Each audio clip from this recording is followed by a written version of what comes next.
So we're bringing on Pam Hendrix. She is the money lady. Let me see here if I can. I know y'all want to see my fingers while I do this.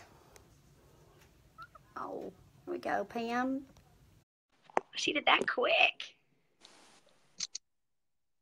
Hey, Pam. Hey, Claire, how are you? I'm so good. How are you? I'm fantastic, thank you. Good. So happy to have you. Thanks for coming. Thanks for having me today. Absolutely. So people are just now starting to join in. And so they'll hop on here. Some may ask questions, some may not. But we're all busy during the day. And so people will come back and watch the video a little bit later. So I just tell us a little bit about first of all, tell us your titles. Okay, so I am CEO and Rainmaker of the Hendrix Group in Real Estate Results. I am a MAPS coach, and I am a certified KWKC QL instructor. Okay, now, pick that apart for me real quick. What do all those initials mean for all of us? Okay, Keller Williams Kids Can. Okay. Quantum Leap, a world changer mindset instructor for 18 to 24-year-olds, teaching Awesome. Quantum Leap concepts that Gary came up with to 18 to 24-year-olds. Yes, awesome. Thank you so much for that. And then, so Lisa Archer says, y'all are so cute. Look at that hair, Pam. Oh, hey, Lisa. So isn't that Lisa's great? partially responsible for this hair. Uh-oh, look out. There's a story there, I'm sure. We'll probably tell later. So, not the 80s bump, just the just the gloss, the texture. Yes. Okay, very nice. Yes. So, tell us a little bit about Pam, and how did Pam Hendrix get into real estate, and then how did that grow to where it is today? Okay, so I got my real estate license in 2005, and I was telling you briefly, I was sitting on my parents' front porch in the little teeny tiny town I grew up in, 900 people, and my cousin was visiting from out of town, and she said, do y'all care if I take this call? And I said, no, go ahead. So she took a phone call and was on the phone for about 20 minutes, said, open some files, said, congratulations, I'm so happy for you, and turned her phone off. And I said, what did you just do? And she said, oh, I just sold 16 houses to an investor in California. And I said, tell me more about that. So she was from Louisiana. She was in Kansas selling to an investor in California. And she is actually the one who said, you know, you'd be really good at this. You should get your real estate license. Yeah. Yeah. But was it that easy for you at first? Oh, no. Oh, no, no, Okay. no. No. Yeah. So I'd gone from being a registered nurse to being a realtor. And I got my license in 2005 and closed my first transaction in March of 2006. So it was a long, dry road in the beginning. Yeah. I closed 4 transactions in 2006. So and then in 2006, my mom was diagnosed with lung cancer. In 2007, in May, she passed away. And then in 2008, in March, my dad passed away. So in 2008, we got the estate settled, which means sell all the stuff they've collected over the years. And they'd lived in that house for like 34 years. And so that was a blessing and a challenge to be in real estate, because it gave me the opportunity to kind of be wherever I needed to be when I needed to be there. Get the estate settled and still have the opportunity to make some money while I was living my life and taking care of where I needed to be when I needed to be there. And then in 2009, I sold that house for sale by owner from Kansas City to Central Kansas because I couldn't find anybody that knew what they were doing. And got permission from my TL to sell it FSBO there. Used all the tools that I use here. And there were 23 houses on the market at the time in a town of 900. There were only 3 that closed the year before. And I got it sold for full asking price. So we were very excited. We closed on April Fool's Day, no fooling, in 2009. So tell me about, when did you attend your first bowl? Well, that's a great story. Nice lead in. You're welcome. So in 2009, actually it was September of 2009, I was telling you our financial history. While I was going through all of that with my parents dying and taking care of them, my husband was doing everything that he could to keep the boat afloat at home, and really didn't want to tell me no, right? So if I said, can we, do we, yeah, we'll figure it out, we'll make it happen. And so in 2009, after the estate was settled, I sat down and went, where's all the money going? I just didn't understand. So in September, I'm going to stop you yes. right there. Pam, so many women don't know where the money's going. Yeah. I had never paid a bill till I entered singlehood. Yeah. Well, and then, 2.5 years ago, I didn't know where the money was going. So, note to anyone, know where your money's going. I believe there's a little bit of that in bold that tells you to figure out where it's going. Yes. Yeah. Note to everyone, know where your money's going. Yeah. So, and he made a good 6-figure income. We had money. We also had children and expenses. And we learned, the American way of borrowing from Peter to pay Paul. And so we were using our house and our resources to fund our lives. So I'm ashamed to say that, but at the same time, if it helps somebody else, that's the truth. So in September, I'm sitting at 2 o'clock in the morning, because those nights are sleepless nights. You can't figure out how you're going to make it happen. The kids want to sign up for activities. You want to go on vacations. You want to live. And I'm sitting there at 2 o'clock in the morning, on the floor with a glass of wine, not gonna lie, in the bottle not too far away.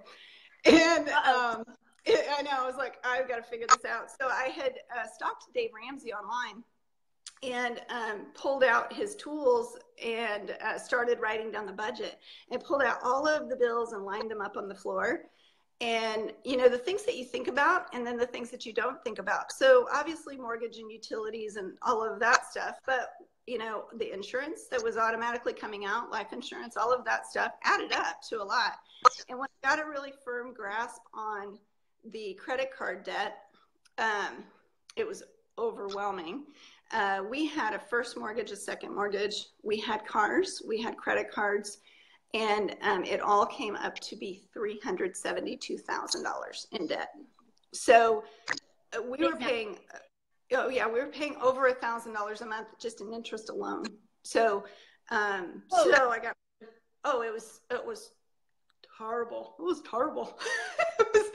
So, once you get a reality check like that, and you go, oh my goodness, really, how many more months can we maintain this? And I was looking at, I actually applied online and got a job at a local hospital.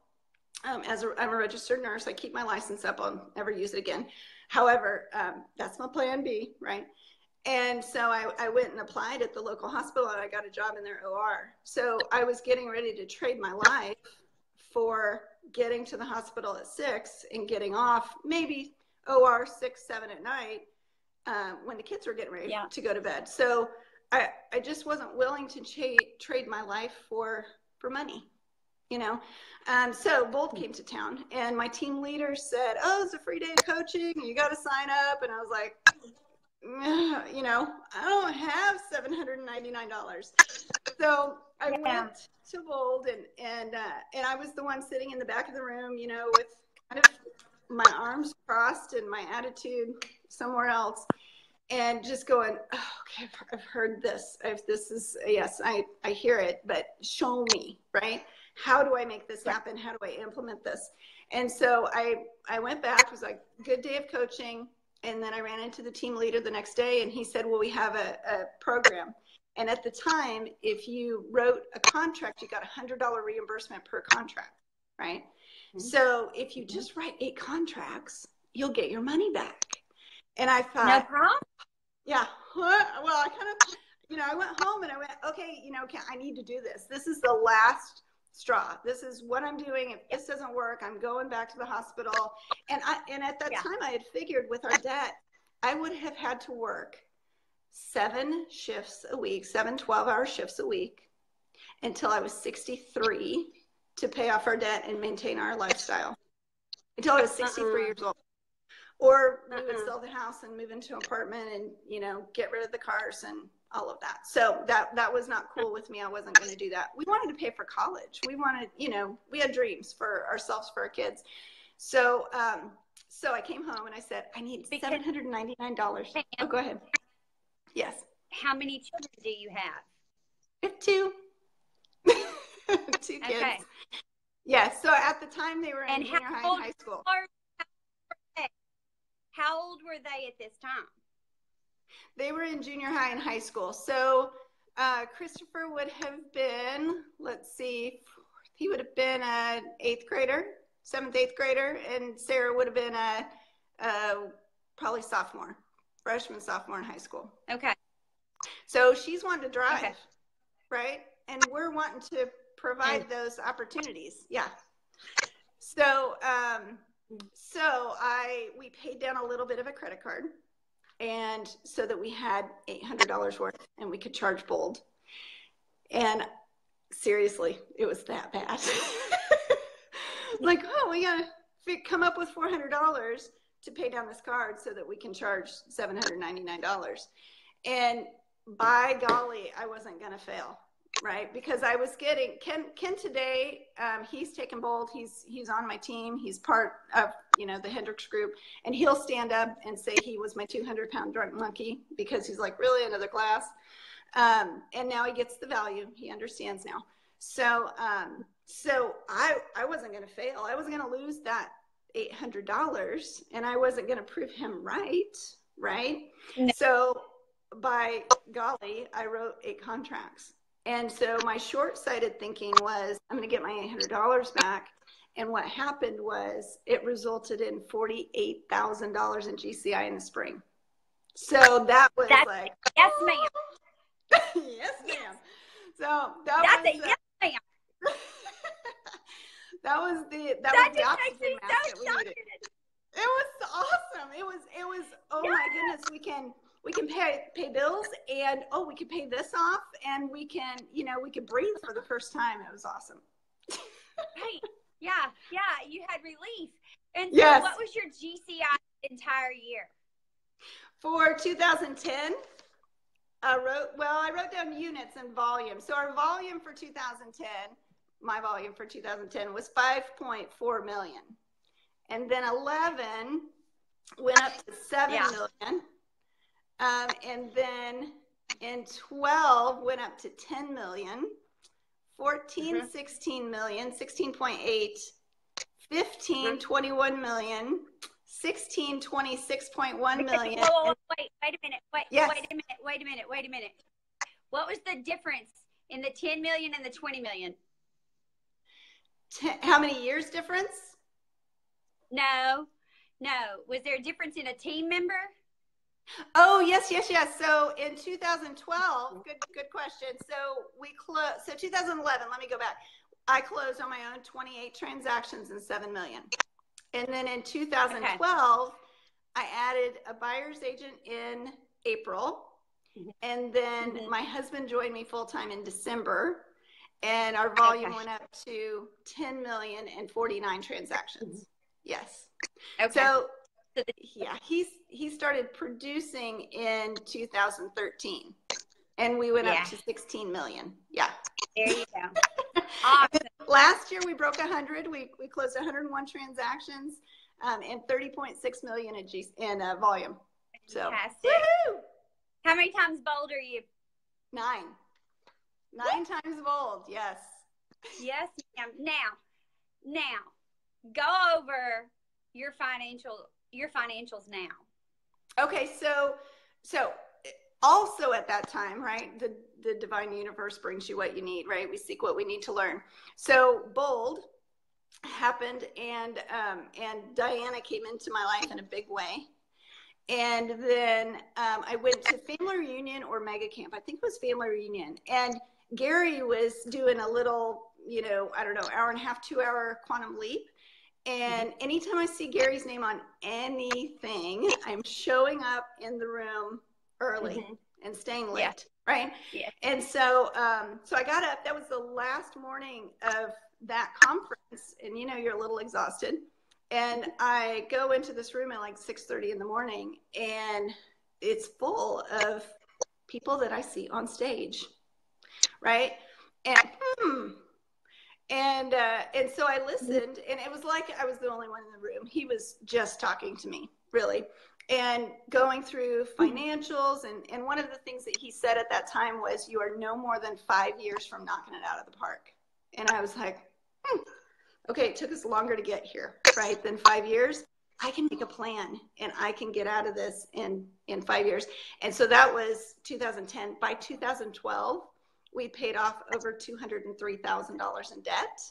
Yay. And the only thing that we had left at that time was a first mortgage. Everything else was gone. Yeah. So now let's talk about the opportunities you've been able to provide for your children. Oh my goodness. So we are so blessed that, that the kids have gone to college and have no college debt. So, so there's no free ride in the Hendrix house. You don't just benefit because you show up there. You have to show up and play, right? So, so we came up with, everybody does it different.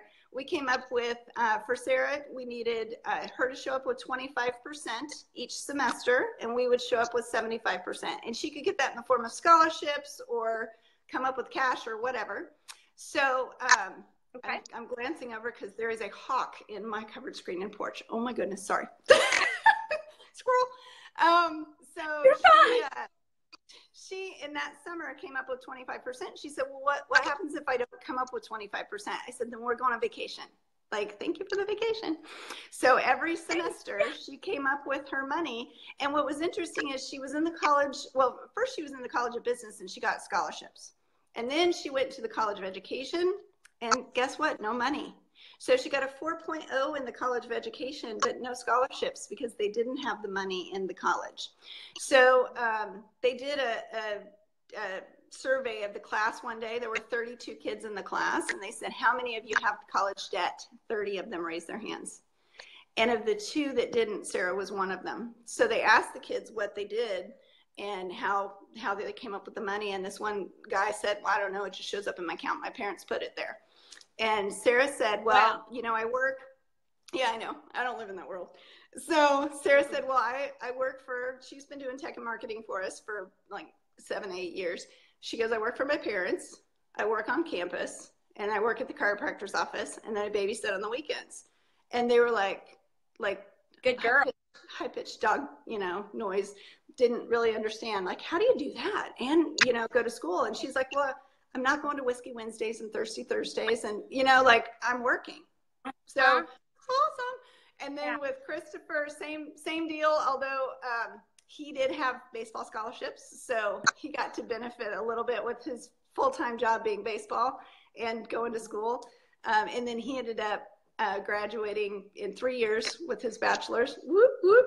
So that saved us a little cash. Love it. We had a... I love that mentality. I love that you're forcing your children to learn about grit. I love it. Even though you're financially capable of providing every opportunity for them, you're giving them the opportunity of learning life. Yes, because I'm not always going to be here. They need to understand how to take care of themselves. Life's not fair, right? Put on your big girl panties. Let's go. Well, I think that, you know, people are you know, they're born with brilliance in the brain. I mean, you know, smart. I don't know how to, you know, they're academically smart, but then they have chutzpah.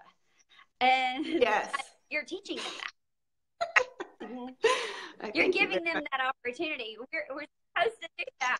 What? Yes. It is true. I mean, at some point in time, I hope I can do this forever, and I love what I do. But at some point in time, I might need them to take care of me.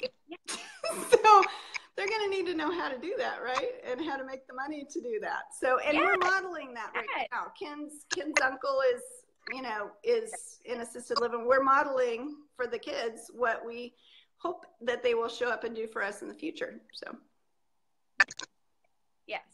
Absolutely. We've been doing this page, these Facebook Live interviews, and unpacking people's toolboxes so that others can learn from the journey of others and hopefully implement some of these items in their own journey as well. I think it's just important to pay attention to the conversations that we have with one another. And so I'm going to discuss some of that a little bit between you and I. And so I try to. So, of course, there's a phone conversation between whomever I speak with here a little bit. Sometimes there's not. Sometimes it's just a cold interview, and I don't know how it's going to go.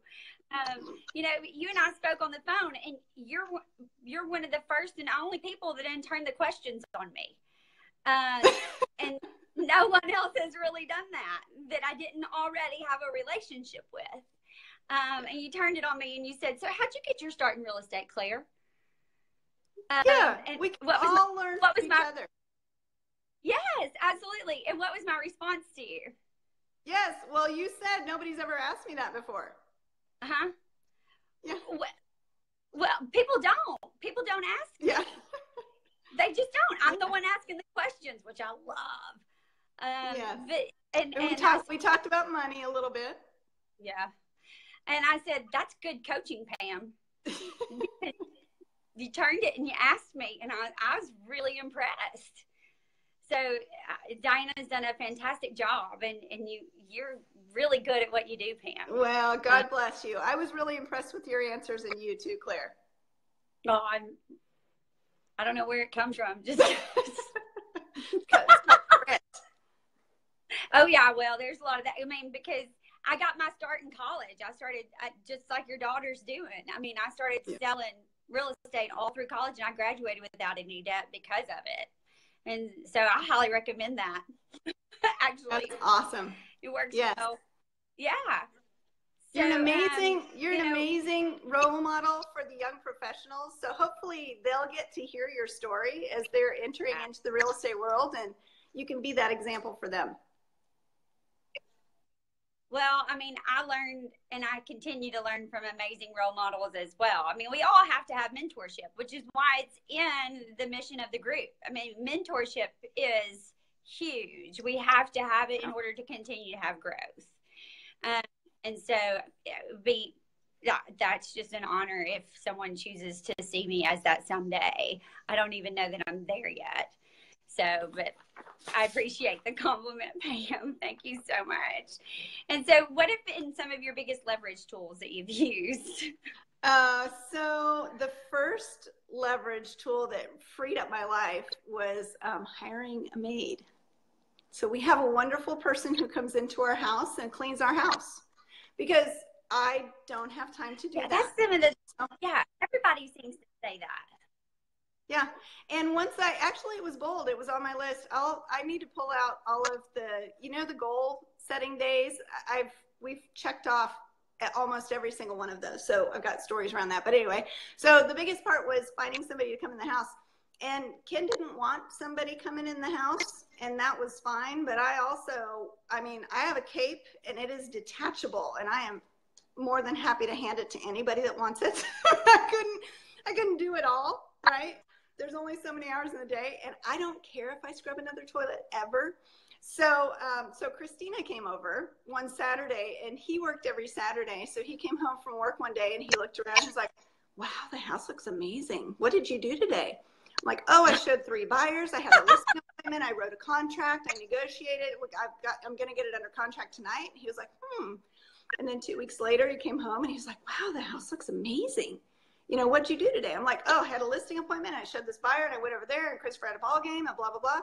And he goes, "Somebody was here, weren't they?" I said, "Yes, her name is Christina, and we love her."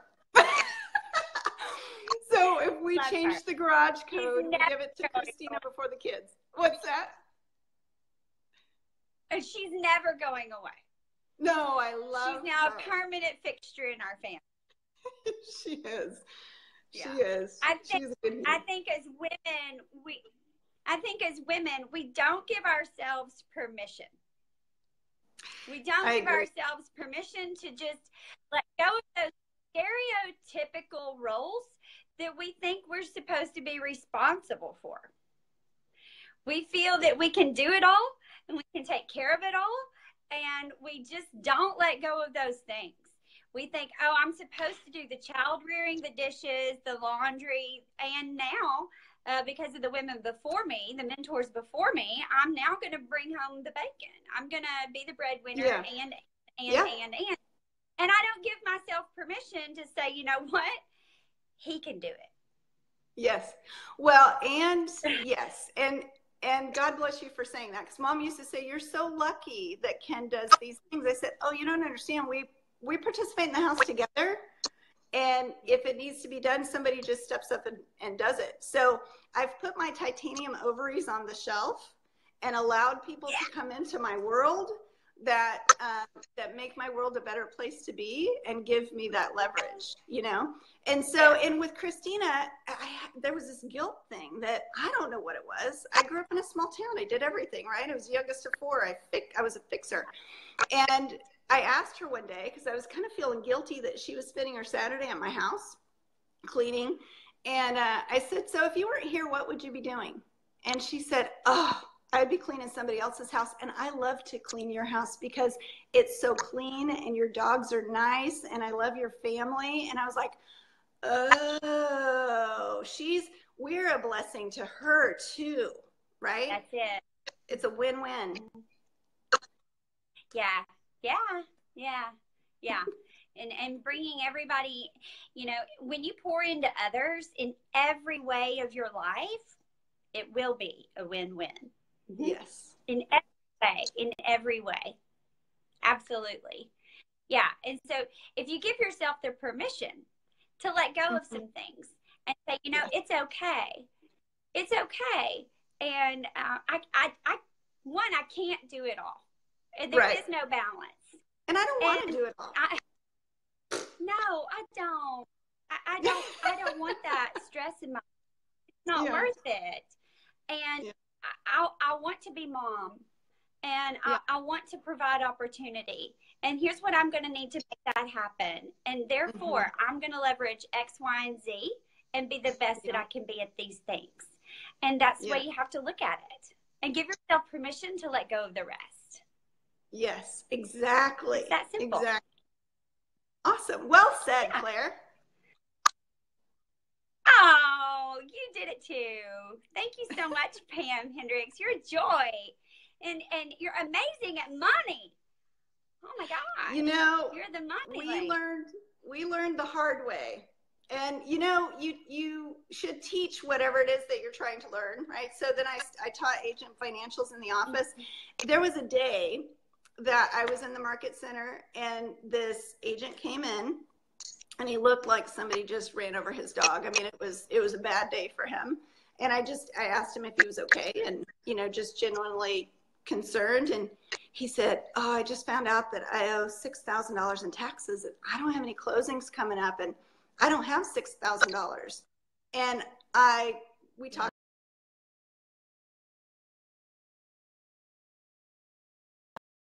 Because I thought, me. And so we have our business accounts at one bank and we have our personal accounts at another bank. So when money comes in, automatically a percentage goes to the expense account, a percentage goes to the tax account, and then 20% goes to my freedom fund to fund our lives, right? And then if I ever get outside of what's in the expense account, then I can easily red light, green light immediately. So it keeps me in check with money. And because of that, we had a 53% profit margin in 2017. Ooh, ooh. Wow. If it just all went into the same account, though, and I wasn't conscientious about every dollar that went out, we would have spent more. But we were able to be conservative and keep more. That's amazing. That's gonna make so mmany light bulbs go off right there. Just that. If people just watch to the end. Yeah. Yes. And just put it in the account where it belongs immediately. And then it's, you know, that tax money is not my money. So put it over there and wait until tax time, right? Never yours. Yes. Thank And you then so much, Pam. oh, sorry, Claire. Go ahead. Oh, so then we have profit share as well, right? So we have this amazing gift in KW called profit share, and not everybody takes advantage of that opportunity. So when it first started coming in, and the first recruit was in my first level, I was like, oh, that's cute. Like, I can buy a cup of coffee, you know, and they're nice. And then I remember one December that enough money came in that it was like, oh, that'll cover the car payment, right? That's really nice. And now we make more in profit share every year than we spend in company dollar.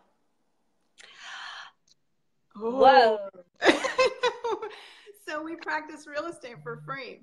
So right, which is awesome. And what we started to do when we kind of got a handle on it is I opened a separate profit share account, and all of the profit share money goes into that account, and then it's not touched. So what we did when Christopher was a freshman in college, was the end of his freshman year, he lived in the dorm for 1 year, we went and found an investment property, and we purchased it with the down payment from the profit share account. Right. So that your profit share can make you even more profit. Yes. So money that grows money with no investment in it, only returns. How do you even measure that? You can't. It's just, it's more than gold. It's platinum. That's right. It's thank you, Gary Keller and ALC. Yes, seriously. Like, I mean, praise sweet little 8-pound baby Jesus in the manger. I mean. So, and then you've taken that money and done what? Well, we're buying properties with the profit share money. So we're looking for another investment property, and that money will just go into growing more money. So more, because you're the money lady. Yeah. I like that you call me that. At one point in time, nobody would have called me that. Oh. You know, I would hold that. You flip it, you know, flip it, start saying those affirmations as if it's true. And reframe. Just reframe. That's right. That's right. Yeah, you just change the way you look at things, Pam Hendrix. The way you look at things will change. That's right. And my affirmation every day on my little walk would be, I am so happy and grateful now that money flows to me freely from unlimited sources and unlimited quantities. And guess what happened? Yes. Mm-hmm. Money is abundant and flows through me freely. Yeah. Yes. I hear and receive that, Claire. Yes. Yes. Absolutely. Oh, so good, Pam Hendrix. You're so good. Thank you so much. I so appreciate you and your time. For it is also a very valuable commodity. Yes. Thank you so much for having me. This was so much fun. Yeah. I am so honored to be here and so appreciate everything that you're doing to empower the moms of KW. I think it's awesome and well needed. And nobody better to lead the charge. Good job. Oh, thank you so much. I appreciate you and all your gifts. Thank you for sharing. You're welcome. Have a beautiful day. Have a great Monday. Thanks. You too, Claire. Bye. See ya. Bye-bye.